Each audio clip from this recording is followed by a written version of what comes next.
na ku munsi wa kabiri w'indwi ya gatatu Real Madrid rero batsinze na Juventus uko turavuga igitsino kimwe ku busa kizocinjijwe na Jude William Victor Bellingham ku mutema 57 nyuma yo kugerageza imipira 10 yose mu izamu rya Michel De Gregorio wa Juventus. Gitsina kimwe ku busa abasore ba Xabi Alonso batsinze mu izamu rya Juventus bwana Abdulrazak kivuze ki kwanza ubwa mbere mwino parcours ya Champions League ubwo hari ubutumwa hari message ubitwa Xabi Alonso ariko aratanga dufatiye ku rukino rwa rero baye mu ijoro yarikeye igitsino kimwe ku busa. Bivuze ugutegura mu mutwe abakinyi ba equipe ya Real Madrid no kwigirira impamba ihagije.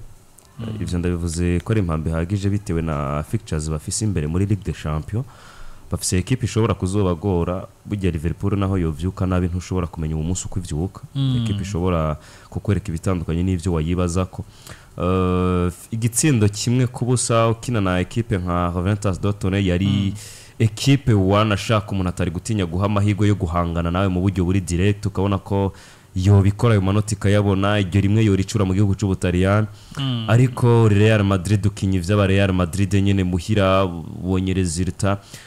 peu importe y'intsinzi babonye kwingana igitsindo kimwe kuri bo ndagifata nk'ikije ku boostinga moral y'abakinyi bafise mu kwitegura fixtures ziri imbere ariko kandi no kumenya ngo imbere muri Ligue des Champions dufise iki turiko turava he tugiye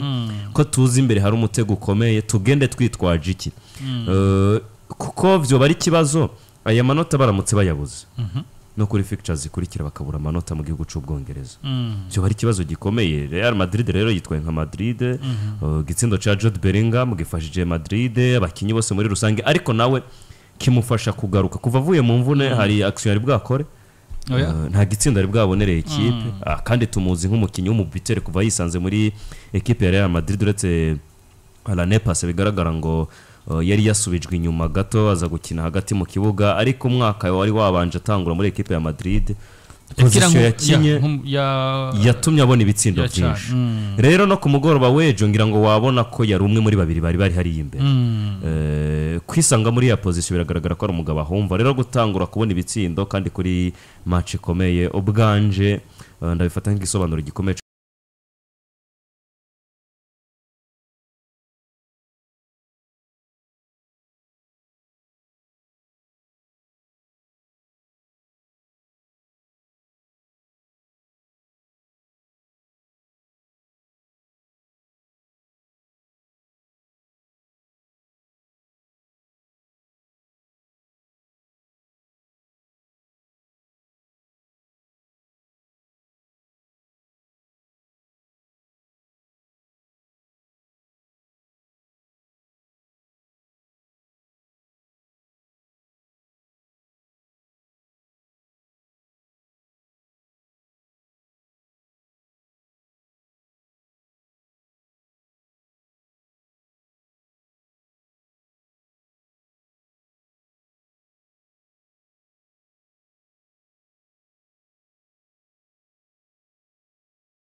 Serie A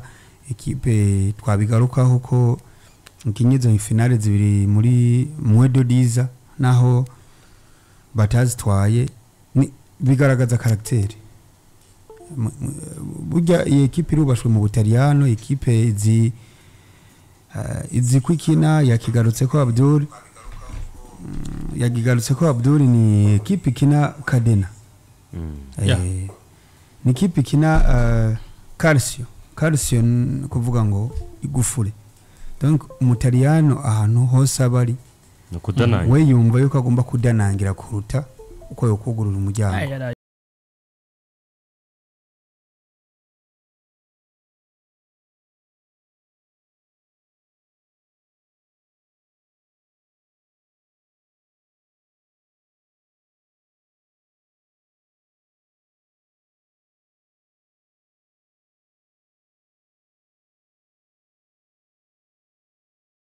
Jude Bellingham kuri action Jude Bellingham kuri action kozwe cyane na Vini kuri action ya Vini kuba bafise igitsindo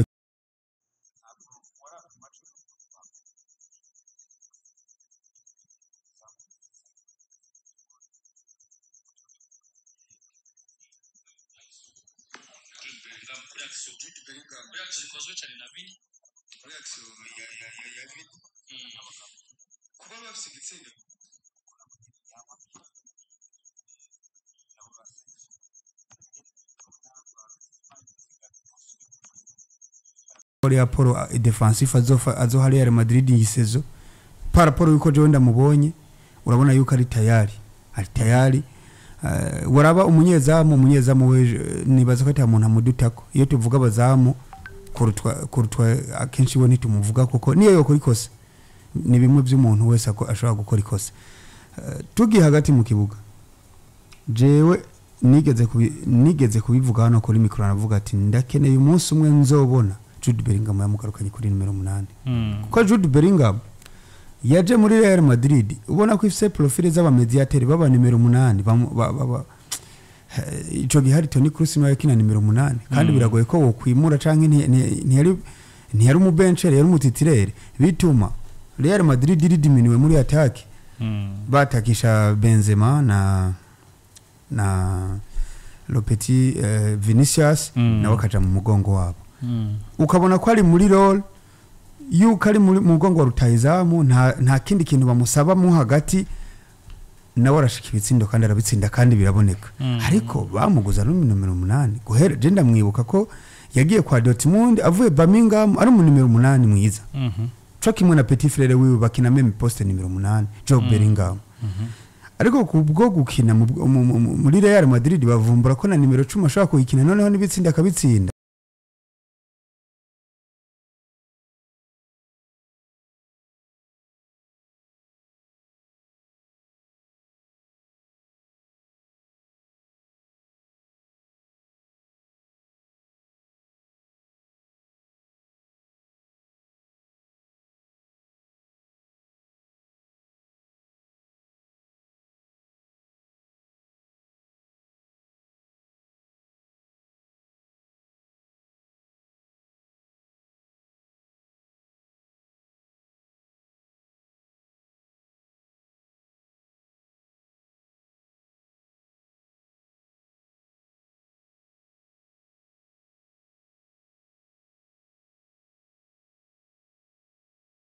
lensa bakora none ugasanga ari karakora tackle zisumba niz'uwo mukasere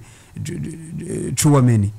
franchement ali en bonne santé no mu mediateur mwiza twavuga kuri Arda Güler we nibaza ko ari muri forme z'ubuzima bwiwe so far nibaza ko nawe avuga ngo ubu ni wo mwaka ndi mu kibanza natereza kuba ndi niho nakagombye kuba ndi ukabona rero iyo mediane nta makosa menshi uza kubona ya Chouameni kuko arakikujwe n'abantu bafise iyo worklet bakagaruka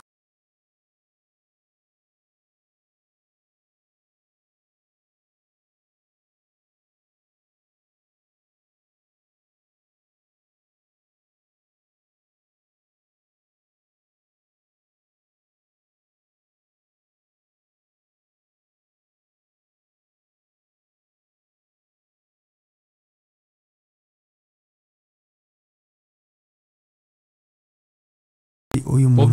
Bobby yakurabona no muri group ya WhatsApp nakivuga ujya no muri group ya WhatsApp nakivuga none suri we woronye none hajya we dufatira nka we wisanze ajya hano wewe yagiki ako yarakuyemo amafaranga yakugira mariage ntari ajyayo ntiyari kuyabura no muri Brazil ari yabarayatanga yo kugira mariage ajya nzobe yavuze ngo ari hose yagize wari hose yarapfuye yari hose yarapfuye uburyo bwo kwani mu mukino kuri equipe ya Real Madrid ku mugoroba wejo gatoya abantu tubabwire batwihanganire live YouTube tubane muri ibi bihe ko turabona hari ivyuma bishobora kuba bitameze neza cyane cyane abantu bari kuri live mwihangane rero kunyene turagenda abatekinisiye yacu babikora mugabo ntabwo bimeze neza uno munsi sivyo kandi barabizi siko vyahora bimeze rero batwihanganira abatekinisiye yacu bariko barabikora ko biraza kugenda neza cyane cyo bandanya Bwana Abdul uburyo Madrid yari yanimye umukino wayo ku mugoroba wejo formation avant yuko umukino utangura uravye uko bari bahagaze ukavuga ngo uyu munsi n'imiburi Franco Mastantuono ntagaragara mu kibuga hari ico Madrid ishobora kubira kirategura kuza gukora mu kibuga gitandukanye n'ikimaze iminsi ikora mu nguvu zijanye no gusatira kuko uwo Franco tuvuga n'umukinyi twabonye atavyinshi atari karatanga muri iyi minsi muri equipe ya Madrid n'ivyo atanga biragaragara ngo biri limite hari urwego bidashikanako mbonye Brahim Diaz navuze nti n'imiburi buragomba kuzana umukinyi mu artiste kurenza wari ahari kugira Brahim Diaz Messi w'abanyamaroc kugira umuvandimwe Vinicius Junior urundi ruhande byumvikana ngo hari ico ari karagomba gukora kijanye no kudestabiliza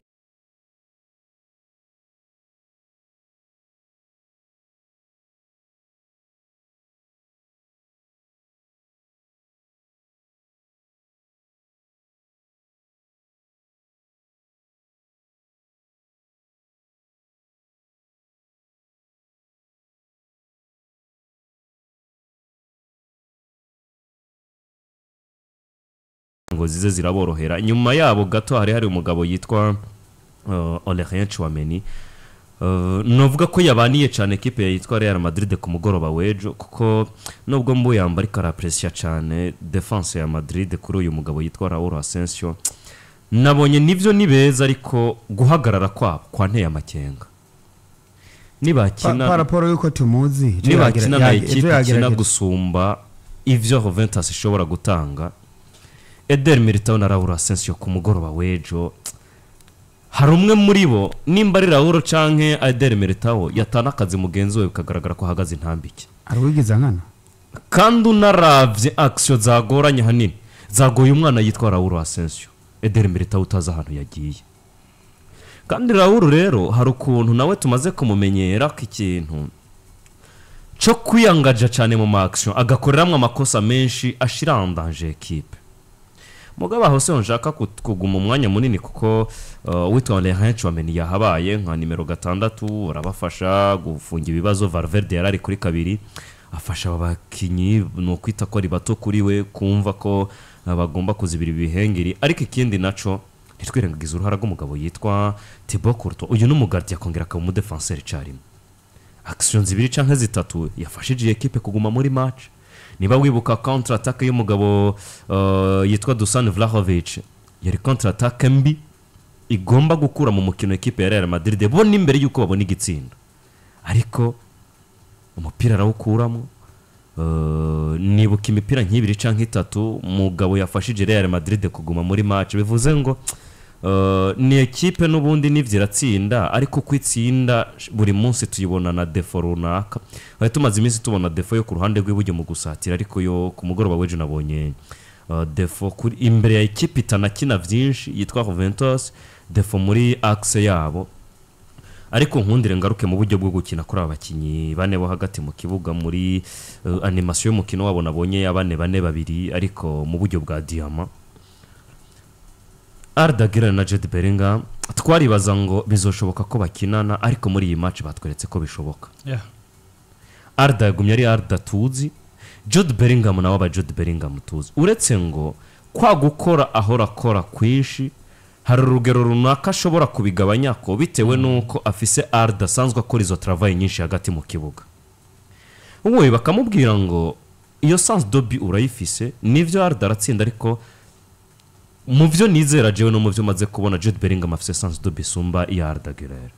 ariko Arda nawe n'umugabo azi gukora ikintu bita passe ya nyuma gukora ku mupira wa wundi ushikira umusatiza asha deposa muri file ni naco kintu wabona ko yari karagerageza ku mugoroba wejo hanyuma Mbappe na Jude bakamenya ngo iyi mipira izanana hagati mu kibuga turayakira gute turajana nayo gute nabonye ikintu twahereye ko cy'umugardi ariko cabujije umugabo yitwa Kylian Mbappe kubura igitsindo muri match ariko bigaragara ngo Jude Bellingham arazi ngo Kylian Mbappe yideplace gute ndamuronderera umwanya wo kuza kwakira baro gute ivuye kwa Arda Güler canke kwa Brahim Diaz ukabona ngo uko bagenda barahinduranya umwanya ku mwanya buri mukinya aramenya ngo ubwiza bwa Jude nubu ubwiza bwa Mbappe nubu ukuguru kuza kumworohera gukina mu baro nuko reka du switching nkuko kugira ngo uwundi yitware neza Arda na Jude Bellingham n'abakinnyi bagomba gufasha ikipe ya Real Madrid nk'uko babikoze mu ijoro ryakeye, kuko je nemeza ko iyo ntaza kubona Arda muri version yiwe nziza, iyi mediane ya Juventus twariko turavuga imbere yuko match itangura, ati tugomba kuraba urugero igomba kutwereka ko ya mediane ya Real Madrid igizwe na Arda nk'urufunguruzo rugugurura imiryango yose muri iyi club. Arayishobora, arayimetriza, yakinye umupira mwiza, abo bari kumwe baramufasha, Vinicius arabafasha, kongera ko rero uruhara rutagabanije rw'umwana yitwa Brahim Diaz. Eddie Brahim Diaz yerekanye ugweko muri iyi match, nta gitsindo yatsinze, ariko yatweretse ngo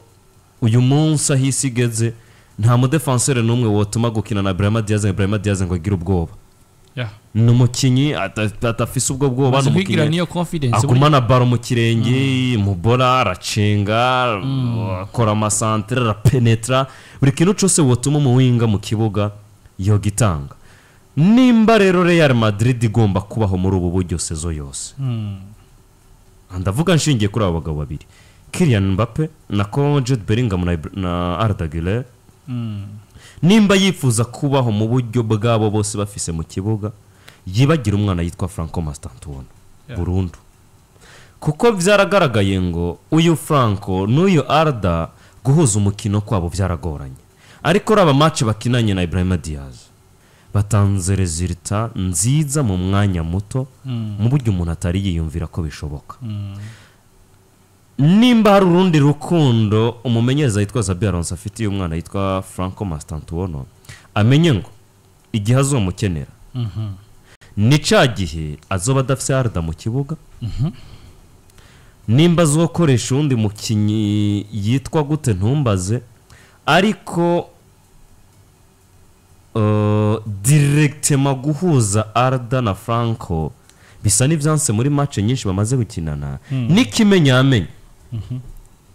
raba uruhara rw'ibitsindo Kylian Mbappe amaze gukora, sivyo? Hari imipira ivuye kwa Vinicius Junior, hari n'imipira ivuye kwa Arda Güler. Franco nibakinanye iminsi myinshi cyane mu ruhara rw'ibitsinda amaze gutsinda, ubona amaze kumufasha iki gihambaye, biragoye ntacu, ni hafi ya ntacu. Ariko raba Brahim Diaz umwanya muto bakinanye, nta mupira w'igitsindo yamuhaye, ariko byagaragara ngo aramenya ingene yideplace umupira, aramenya haza kuwushira. Bivuze ngo rero iyi match yanyeretse ibintu bibiri, yanyeretse Arda na Jude Bellingham gufasha Kylian Mbappe gukina, yongera inyereka ngo mu vyo Xabi Alonso agomba gukora, umugabo yitwa Brahim Diaz uyu mwaka atari wakenewe, hakenewe Rodrigo gusumba uko hakenewe umwana yitwa Franco Mastantuono. nuko ni ndagomba rero tuce tubifatanya kano kantu